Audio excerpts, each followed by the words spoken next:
నువ్వు భ్రష్టుపడతావు. గుర్తుపెట్టుకో, క్రైస్తవుడు మండితే అగ్ని, ఆరితే బొగ్గు. Quite opposite. క్రైస్తవుడు మండితే అగ్ని, ఆరితే బొగ్గు. నువ్వు మండితే అది లోకాన్ని ఆకర్షించింది. అది నీ కుటుంబం కావచ్చు, సమాజం కావచ్చు, ఎక్సెట్రా. నీ గ్రామం కావచ్చు, నీ ఊరు కావచ్చు, పట్టణం కావచ్చు, పల్లె కావచ్చు.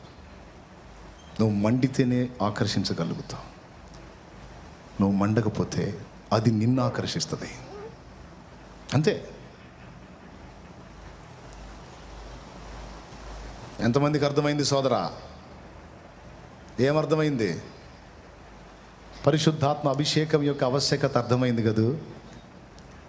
ఎంతమంది ఈ మాటలు గైకొంటున్నారో, ఎంతమంది వదిలేసుకొని వెళ్ళిపోయారో నాకైతే తెలియదు. కానీ జాగ్రత్త, అందరూ మెళకువ తెచ్చుకోవాలి.